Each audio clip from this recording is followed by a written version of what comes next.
Hello students, good morning. This video lecture is related with the adaptive radiation in mammals. This is for the BSc third year students. Adaptive radiation in mammals को समझने से पहले हम थोड़ा सा एक brief में adaptive radiation term को समझेंगे. Adaptive radiation term is actually related with the evolution topic. ठीक है, लेकिन यहाँ पे चूंकि हम मैमल्स के स्पेसिफिक अडेप्टेशंस को देख रहे हैं, इसलिए हमें यहाँ पे आपको फिजियोलॉजी एडेप्टिव रेडिएशन आपको देखना है. एडेप्टिव रेडिएशन को हम किस तरह से डिफाइन कर सकते हैं? एडेप्टिव रेडिएशन मीन्स होता है कि एक species according to their environment multiple species में कन्वर्ट हो जाए. ठीक है, मीन्स जैसे अगर हम इस हैंड को देख रहे हैं तो यहाँ पे आपका ये एक सिंगल स्पीशीज है, और अगर ये मल्टीपल स्पीशीज में कन्वर्ट हो जाती है, लाइक एक स्पीशीज आपकी 5 स्पीशीज में कन्वर्ट हो जाती है, तो this is known as adaptive radiation. एक सिंपल जिसको हम एक हमारे माइंड में कॉन्सेप्ट क्लियर हो. अब हम इसकी जो बुक की लैंग्वेज होती है इसको देखते हैं. The process of rapid divergence of multiple species from a single ancestral lineage is called adaptive radiation. Means एक सिंगल एंसेस्ट्रल लीनिएज जो था वो अलग अलग स्पीशीज में अलग अलग फॉर्म्स में स्प्लिट हुआ और उसने एक नई स्पीशीज अपनी बनाई. ठीक है, तो ये जो बेसिकली प्रोसेस होता है ये एनवायरमेंटल कंडीशंस की वजह से होता है. नॉर्मल जो एक कोर्स रहता है एडेप्टिव रेडिएशन का, नॉर्मल जो कंडीशंस रहती हैं उसमें हम कहते हैं कि एनवायरमेंटल कंडीशंस कुछ ऐसी बनी कि एक स्पीशीज अलग अलग स्पीशीज में कन्वर्ट हो गई. यानी एक स्पीशीज अपने आप को उस पर्टिकुलर हैबिटेट में अडेप्ट करने के लिए चेंज हो गई अपनी पेरेंटल लीनिएज से, उसके जेनेटिक कंस्ट्रेंट्स में चेंज आ गया. देखिए दो टर्म्स होती हैं, एक तो होता है आपका एडेप्टेशन, दूसरा होता है एक्लेमेटाइजेशन. एडेप्टेशन की जब आप बात करते हैं तो आप कहते हैं जेनेटिक लेवल पे चेंजेस हो जाते हैं, और जब जेनेटिक लेवल पे चेंजेस हो जाते हैं तो धीरे धीरे ये चेंजेस इतने ज़्यादा होते हैं कि आपस में एक दो स्पीशीज में इंटरब्रीडिंग पॉसिबल नहीं हो पाती है. स्पीशीज वर्ड हम उनके लिए यूज़ करते हैं, उन ग्रुप ऑफ पॉपुलेशन के लिए यूज़ करते हैं जिनमें इंटरब्रीडिंग नहीं हो सकती है. तो अगर इंटरब्रीडिंग इनहिबिट हो जाती है तो इस ग्रुप ऑफ पॉपुलेशन को हम कहते हैं स्पीशीज. तो एक पेरेंटल लीनिएज से अपने आप को पर्टिकुलर एनवायरनमेंट में अडेप्ट करने के लिए इतने मॉडिफिकेशंस हो जाते हैं कि उनमें इंटरब्रीडिंग नहीं होती है, और तब हम इस प्रोसेस को कहते हैं adaptive radiation. In evolutionary biology, adaptive radiation is a process in which organisms diversify rapidly from an ancestral species into multitude of the new forms, particularly when they change in environment, make new resources available, create new challenges, or open new environmental niche. जिस भी particular like suppose कुछ group of individual जो है, यहाँ पे हम animals की बात करते हैं, यानी मैमल्स की अगर हम बात करें, क्योंकि एडेप्टिव रेडिएशन इन मैमल्स है, तो अगर मैमल का एक ग्रुप, ठीक है, जैसे आपके लो लैंड पे कुछ ग्रुप रह रहे थे, वो अगर हायर एल्टीट्यूड पे चले जाते हैं, ठीक है, तो या टेरेस्ट्रियल जो एनिमल्स थे वो आपके एक्वेटिक हैबिटेट में चले जाते हैं, तो क्या हुआ, आपका टोटली चेंज हो गया एनवायरनमेंट, जहाँ पे वो रह रहे थे वो टोटली चेंज हो गया. अब वहाँ पे चूंकि उनको नए चैलेंजेस हैं, लाइक हायर एल्टीट्यूड पे आपके लिए नए चैलेंजेस हैं, इस तरह से हम एक्वेटिक एनवायरनमेंट की बात करेंगे, नए चैलेंजेस हैं. तो लेकिन ये जो चैलेंजेस हैं वो उनके लिए ज़्यादा फ्रूटफुल इसलिए हैं क्योंकि वहाँ पे उनको फूड सेफ्टी है, रिप्रोडक्शन सेफ्टी है, दूसरा इनकी लिविंग सेफ्टी है. इन सभी पैरामीटर्स के अकॉर्डिंग, यानी इनकी फीडिंग, रिप्रोडक्शन, इन दोनों क्राइटेरिया को सेटिस्फाइड करने के लिए ये इन्वायरमेंट इनके लिए सुटेबल है.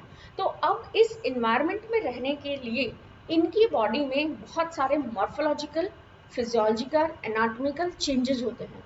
इन चेंजेस की वजह से, और ये चेंजेस होते हैं वो during the course of evolution चलते जाते हैं, यानी एक जनरेशन से दूसरी जनरेशन, तीसरी जनरेशन में ये चेंजेस और ज़्यादा इंक्रीज होते हैं और इतने ज़्यादा हो जाते हैं कि ये अब अपनी पेरेंटल स्पीशीज से टोटली डिफरेंट हो जाते हैं. यानी कि नाउ अब इनके लिए क्या होता है कि वो जो हैबिटेट है वो इनके लिए ज़्यादा सुटेबल है as compare to their lineage, as compare to their parental lineage. अब वो वापस से उस एनवायरनमेंट में नहीं आ सकते क्योंकि वो पूरी तरह से अपने नए एनवायरनमेंट के अकॉर्डिंग ढल चुके होते हैं. So this is the new adaptive radiation. Starting with a single ancestor, this process results in the speciation and phenotypic adaptations of an array of species exhibiting different morphological and physiological trait. Morphological aspect देख लीजिए, आप physiological aspect देख लीजिए, उसमें बहुत सारे changes हो जाते हैं, and all these changes are related with the genetic changes. Genetics में changes हुए, genes changes हुए, उनसे बनने वाली proteins changes हुई, तो ultimately physiology और morphology. देखिए फिजियोलॉजी और मॉर्फोलॉजी जो है it always comes after genetic changes. पहले आप जीन्स में जीन के लेवल पे चेंजेस होते हैं, प्रोटीन लेवल पे चेंजेस होते हैं, और इन चेंजेस के एक्यूमुलेशन से जो रिजल्ट निकलता है that is reflected in the form of morphological changes and physiological changes. In changes की वजह से ही हमें उस पर्टिकुलर स्पीशीज का शेप साइज डिफरेंट नजर आता है. कैरेक्टरिस्टिक फीचर्स जो कि अडेप्टिव रेडिएशन के लिए ज़रूरी होते हैं, सबसे पहले होता है आपका स्पेसिफिकली रीसेंट एंसेस्ट्री. ठीक है, एक रीसेंट एंसेस्ट्री होनी चाहिए. फिनोटिपिकली इन्वायरमेंटल कोरिलेशन होना चाहिए. ऐसा नहीं होता कि आप अगर उस इन्वायरमेंट में बिल्कुल फिट महसूस नहीं कर रहे हैं तो फिर हम वहाँ पे नहीं रहेंगे और वो चेंजेस नज़र नहीं आएंगे. स्पीशीज में जो वेरिएशंस आते हैं, ठीक है, जैसे आप एक एल्टीट्यूड की ही बात कर लीजिए, हायर एल्टीट्यूड की बात कर लीजिए, उसमें भी एक जो स्लोप बना हुआ है, ठीक है, किसी पहाड़ी का जो स्लोप है, वहाँ पे हम छोटे छोटे एनिमल्स की अगर हम बात करें, हायर एल्टीट्यूड पे आपको डिफरेंट एनिमल स्पीशीज मिलेंगी, लोअर मिडिल का जो एरिया वहाँ पे आपको डिफरेंट स्पीशीज मिलेगी, और जो लोअर लैंड एरिया है वहाँ पे आपको डिफरेंट स्पीशीज मिलेगी एक ही फाइलम की, क्योंकि वो उस स्पीशीज के अकॉर्डिंग अपने आप को ढाल चुकी है, वो वहीं पे रहने के लिए अडॉप्ट हो चुकी है. मिडिल वाली दोनों जगह को क्रॉस नहीं करती है. ऊपर नीचे जो हायर एल्टीट्यूड है, लोअर एल्टीट्यूड है, उनके लिए तो पॉसिबल ही नहीं होता कि वो इतनी डिस्टेंस कवर कर ले. अगर हम छोटे एनिमल्स की बात करते हैं, बहुत छोटे छोटे जो एनिमल्स होते हैं उनकी रैपिड स्पेशिएशन का प्रोसेस क्या होता है, रैपिडली होता है. तो जेनेटिक जो चेंजेस होते हैं जनरेशन टू जनरेशन इतने ज़्यादा चेंजेस हो जाते हैं कि वो जो होते हैं बिल्कुल डिफरेंट हो जाते हैं. अडेप्टिव रेडिएशन के लिए कंडीशंस जो होनी चाहिए उनमें सबसे पहले होता है new habitat has opened up. एक नया हैबिटाट बनना चाहिए. लाइक एग्जांपल अगर हम देखें, लाइक वॉल्केनो, ठीक है, मिडिल ऑफ द ओशन में अगर आपको वॉल्केनो होती है तो वहाँ पे क्या होता है, एक सडनली एक आइलैंड जैसी स्ट्रक्चर बन जाती है, एक लैंड जैसी स्ट्रक्चर बन जाती है. Can create a new ground in the middle of ocean, and this is the case in place like Hawaii and Galapagos. Galapagos Island, Galapagos Finches is a most famous example for the adaptive radiation. Finches का example, ये सब आपका evolutionary portion है. मैं आपको यहाँ पे required नहीं है इसको समझने का, लेकिन आपने सुना होगा, आपने पढ़ा होगा ये ज़रूर कि अडेप्टिव रेडिएशन गैलापागोस आइलैंड, वहाँ पे एक ही फिंच जो होती है, एक ही टाइप की जो बर्ड होती है, फिंचेस जो होती हैं, उसमें बहुत सारे मॉडिफिकेशन हो जाते हैं उनकी बीक में. फॉर द सर्वाइबिलिटी के लिए उनका जो फीडिंग हैबिट है उसके अकॉर्डिंग उनकी बीक में बहुत सारे चेंजेस हो जाते हैं. एक ही स्पीशीज काफ़ी अलग अलग स्पीशीज में कन्वर्ट हो जाती है. New habitat is relatively isolated. अपने पेरेंटल हैबिटाट से आइसोलेटेड होना चाहिए. इतना आइसोलेशन होना चाहिए कि वो स्पीशीज जो नई स्पीशीज जो उस पर्टिकुलर नए हैबिटाट में आई है वो वापस से अपनी पेरेंटल जगह पे नहीं जा सके. अगर ऐसा हुआ कि वो फ्रीक्वेंटली मूव कर सकते हैं तो फिर जेनेटिक चेंजेस इसमें डेवलप नहीं होंगे. So this is second condition. This new habitat is relatively isolated. The new habitat has a wide availability of the niche species.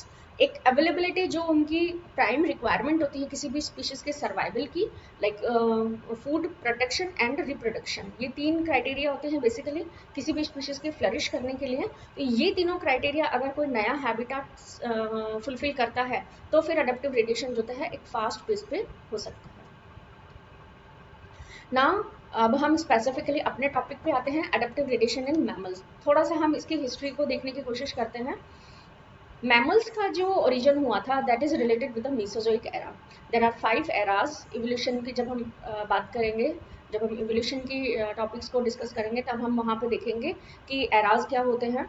तो एराज जो है उसमें मीसोजोइक एरा जो है वो रेप्टाइल्स और मैमल्स दोनों से रिलेटेड होते हैं. एक्चुअली मैमल्स का जो ओरिजिन है वो आपके मीसोजोइक एरा में है, जबकि सीनोजोइक एरा जो है एडेप्टिव रेडिएशन हुआ है मैमल्स का. During Mesozoic era, the age of reptiles, dinosaurs, mammals were small, generalized and rare. By the end of Mesozoic or beginning of Cenozoic, The dinosaurs vanished and mammals suddenly expanded into varied evolutionary pattern. Early in the Cretaceous, placental mammals become distinct from the marsupials. आपको ये पता है Mesozoic era में 3 periods थे, Cretaceous, Jurassic and Triassic, ठीक है।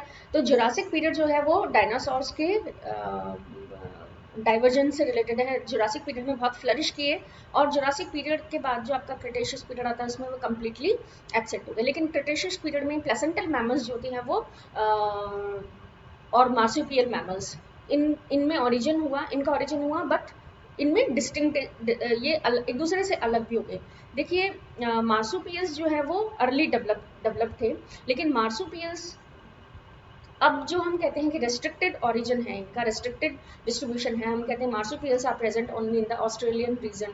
Actually पहले जो लैंड थी वो एक सिंपल लैंड थी, गोंडवाना एंड लॉरेशिया 2 ही लैंड थे। पहले पैंगिया थी, पैंगिया 2 पार्ट्स में स्प्लिट हुई, गोंडवाना एंड लॉरेशिया। तो लैंड्स की जब तक फर्दर स्प्लिटिंग नहीं हुई तब तक क्या था, मार्supials जो थे वो एक लोकेलिटी में थे, दे वर फ्री टू मूव। लेकिन जब इन लैंड्स में भी फर्दर स्प्लिटिंग हुई, ऑस्ट्रेलिया एक अलग रीजन बना, तो वहाँ पे जो मैमल्स थे, वहाँ पे जो मार्supials थे, उनके लिए अपने आप को फ्लरिश करना बहुत आसान हुआ, क्योंकि वहाँ पे जो यूथेरियन मैमल्स थे वो तब तक ओरिजिनेट नहीं हुए थे। तो यूथेरियन मैमल्स ऑस्ट्रेलियन रीजन में नहीं थे, इसकी वजह से मार्supials ने आपको फ्लरिश कराया।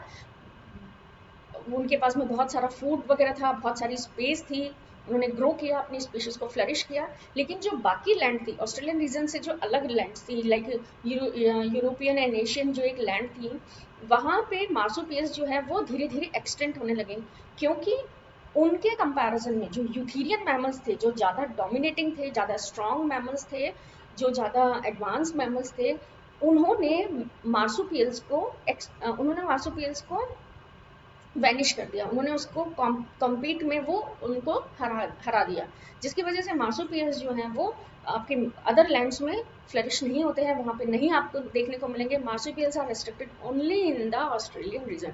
जो बाकी आपको कहीं पे दिखाई देते हैं, लाइक सदर्न अमेरिका में आपको कुछ मार्supials आप देख सकते हैं, तो वो एक अलग केस है। कुछ लैंड ब्रिजेस थे जिसकी वजह से ऑस्ट्रेलिया एंड साउथ अमेरिका जो थे वो जुड़े हुए थे पहले के वक्त में, तो कुछ मार्supials जो है वो सदर्न अमेरिका की तरफ रन कर गए और वहाँ पे अभी आप कुछ मार्supials को देख सकते हैं। बाकी आप देखेंगे बहुत सारी एनिमल स्पीशीज ऐसी हैं जो पर्टिकुलर उसी एरिया में प्रेजेंट होती हैं, तो उसका रीजन है कुछ, ठीक है। मार्supials जो आपके ऑस्ट्रेलियन रीजन में है, वहाँ पे बेसिक जो उनका रीजन है वो ये कि वहाँ पे उनके लिए कोई कॉम्पिटिशन नहीं था, तो उन्होंने अपने आप को बहुत अच्छे से फ्लरिश किया। ड्यूरिंग इयोसिन एंड ओलिगोसिन, ये हम बात करें सीनोजोइक एरा की, most of the order of mammals originate moving into habitat and ecological niche vacated by the extinct dinosaurs.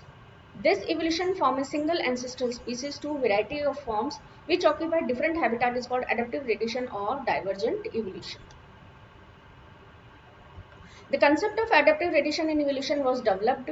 Osborn, example often given as evidences include Darwin finches of the Galapagos Islands, varied limb structure of mammals, Australian marsupials. तो यहाँ पे हम जो बात करेंगे that is for the varied limb structure of mammals की बात करेंगे, इसके अलावा हम dentition की बात करेंगे। Radiation in the limb structure of mammals. Mammals में क्या होता है आप देखेंगे, मैमल्स का हैबिटाट अलग अलग है। मैमल्स जो थे आर्बोरियल भी हैं, बरोइंग भी हैं, ठीक है, आपके एक्वेटिक भी हैं, फ्लाइंग भी हैं, टेरेस्ट्रियल हैं, और इसके अलावा भी बहुत सारे वेरिएशंस होते हैं। तो इन वेरिएशन के लिए, इस तरह की हैबिटाट के लिए, इनमें इनके किस बॉडी पार्ट में सबसे ज़्यादा वेरिएशन देखने को मिला, लिम्स में, ठीक है। तो लिम्स आप यहाँ पे अडेप्टिव रेडिएशन में लिम्स का एग्जाम्पल देखते हैं। Mammalian limbs are the modification of pentadactyl limb. Primitive ancestral mammals are believed to have been short-legged, five-fingered creatures living on ground. The limbs were not modified for a particular type of locomotion. These animals were terrestrial, and these terrestrial animals ancestors formed the ancestors of modern animal. यानी आपके जो ancestors थे वो कैसे थे, terrestrial habitat के थे, लेकिन terrestrial habitat में बहुत ज़्यादा overcrowding, बहुत ज़्यादा competition की वजह से अपनी स्पीशीज को फ्लरिश करने के लिए ये लोग अलग अलग हैबिटाट में चले गए। कुछ आपके सी ओशन में चले गए, कुछ ट्री पे चले गए, कुछ केव में चले गए। तो इन सब हैबिटाट में, इन नए हैबिटाट में अपने आप को फ्लरिश करने के लिए इनके लिम्ब में बहुत ज़्यादा डेवलपमेंट आपको देखने को मिला, बहुत सारे मॉडिफिकेशंस आपको देखने को मिले। These animals from these terrestrial mammals, the different line of radiation in the following manner. One evolutionary line radiate to form arboreal forms which have adapted limb for free life in tree.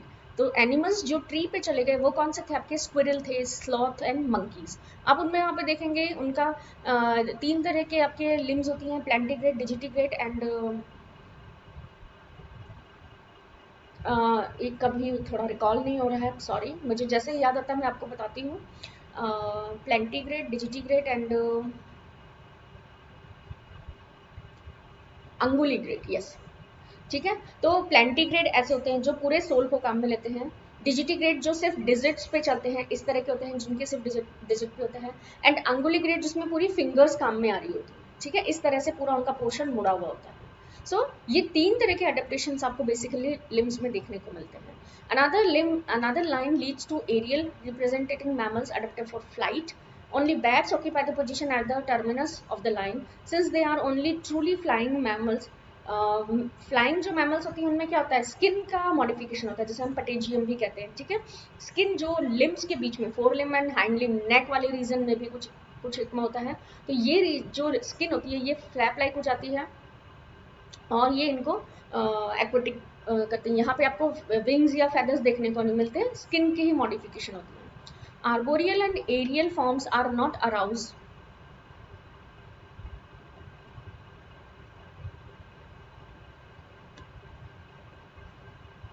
Arboreal and aerial forms are not aroused independently from the terrestrial forms as shown in diagram. It is believed that the ancestral aerial forms were previously live in tree, having gliding type of locomotion, which later gave rise to the true flight. Hence, perhaps the gliding formed terrestrial transitional type of locomotion between the climbing and true flight.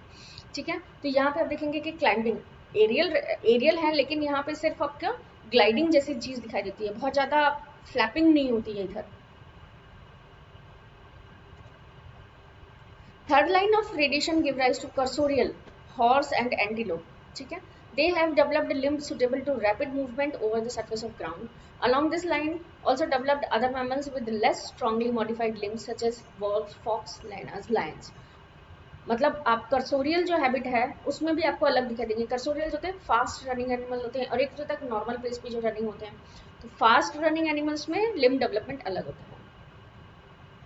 Fifth line of radiation leads to the aquatic animals. Aquatic animals में whale and porpoises having limbs strongly adapted for the aquatic life. Aquatic life को करने के लिए क्या होते हैं? Streamlined body होनी चाहिए, ठीक है। दूसरा आपके जो रेस्पिरेशन के लिए कुछ अलग फीचर्स होते हैं, गिल्स वगैरह प्रेजेंट नहीं होते हैं वहाँ पे। दूसरा आपके जो लिम्स हैं वो फ्लिपर्स की तरह वर्क करने चाहिए। आपकी जो फोर लिम्स है, इनकी जो ये फिंगर्स हैं, ठीक है, इनके बीच की जो स्किन है वही एक आपके फ्लैपिंग की तरह वर्क करती है, बीच की स्किन जो एक्सटेंड हो जाती है। While sea lion and walrus also have strongly modified limbs for aquatic life, but they were also able to move about on the land. तो ये क्या होता है? सेकेंडरी अडेप्टेशन हो जाती है। The third group include accomplished swimmers that such as other polar bear which are equally at home and in water and on land. तो अलग अलग कितना ज़्यादा इनमें अडेप्टिव रिडक्शन हुआ है, कितना ज़्यादा मॉडिफिकेशन हुआ है, कितना ज़्यादा वो वहाँ पे टाइम स्पेंड करते हैं, उसके हिसाब से फिर मॉडिफिकेशन में भी वेरिएशन है। Thus all the mammals of different radiating line have limbs more or less adapted for the some particular mode of locomotion. All the lines start from a common center representing the short pentadactyl limb of terrestrial mammals. Some form that central evolutionary lines radiate out in the various directions. Hence, adaptive radiation is evolution in several directions starting from a common ancestral type. तो एक ही lineage है जिसमें अलग अलग आपको variations देखने को मिलेंगे। Evolutionary relationship की बात करते हैं, hence all the animals include in the diagram. अभी हम एक diagram देखेंगे next slide में, जहाँ पे आप इसको और भी अच्छे से समझ सकेंगे। They must be related to each other. Possession of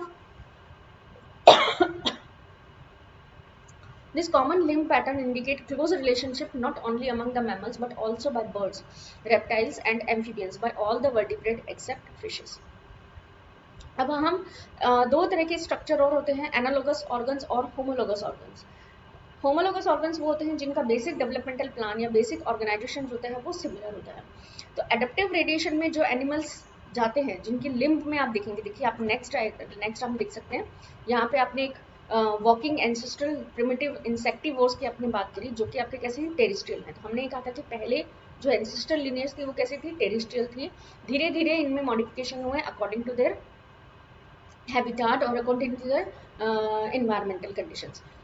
walking जो आपके इंसेक्टिवोर्स थे इनमें क्या हुआ, अलग अलग, like arboreal, flying, gliding, arboreal, hanging थे, वॉकिंग एलिफेंट हुई, कुछ लीपिंग कर रहे हैं जैसे कैंगरूज हैं, स्विमिंग सील है, रनिंग हर्बीवोर्स में डियर है, हॉर्स हैं, चीता है, फर्सोरियल एनिमल्स है यानी बरोइंग एनिमल्स है। तो इन सब में आपको लिम्ब में अलग अलग वेरिएशन देखने को मिलता है। लेकिन हम एक चीज इसमें देख सकते हैं कि इन सभी स्ट्रक्चर का जो बेसिक ऑर्गेनाइजेशन प्लान है, ठीक है, जैसे अगर आप हैंड की बात करोगे तो आप किसकी बात करते हैं, ह्यूमरस की बात करते हैं, हम रेडियस अल्ना की बात करते हैं, ठीक है। इसी तरह से अगर हम हैंड लिम्ब की बात करते हैं तो हम टिबिया फिबुला की बात करते हैं, पेक्टोरल गर्डल्स की बात करते हैं।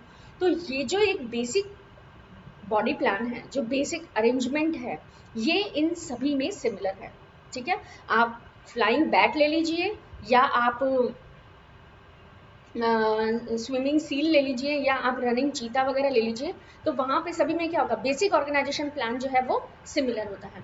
लेकिन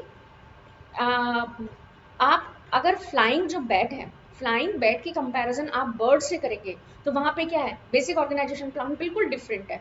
फ्लाइंग बैट में अलग तरह से इसका डेवलपमेंट हुआ है, जबकि आपके बर्ड्स में अलग तरह से डेवलपमेंट हुआ है। तो इन इस तरह के ऑर्गन्स को हम क्या कहते हैं, एनालॉगस ऑर्गन, जिनमें बेसिक डेवलपमेंटल प्लान जो है अलग है लेकिन फंक्शन जो है वो सिमिलर है। तो आपको ये पता होना चाहिए कि यहाँ पे लाइक अगर हम एक्वेटिक एनिमल्स की बात करें जो मैमल्स में है और एक्वेटिक एनिमल्स जो फिशेज में है, अगर हम उन दोनों की बेसिक ऑर्गेनाइजेशन की बात करेंगे तो यहाँ पे जो लिम्ब है उसका बेसिक ऑर्गेनाइजेशन प्लान और फिशेज में जो लिम्ब है उनके बेसिक ऑर्गेनाइजेशन प्लान में बहुत वेरिएशन होता है। तो इस तरह के ऑर्गन्स को हम क्या कहते हैं, एनालॉगस ऑर्गन। लेकिन अगर हम बात करें इन इस तरह के स्ट्रक्चर की, तो एक्सक्यूज मी, हेलो, हाँ हाँ राम स्वरूप जी, आपकी आवाज कटी हुई आ रही है राम स्वरूप जी। हाँ बताइए। हाँ मैं अभी आती हूँ। हाँ,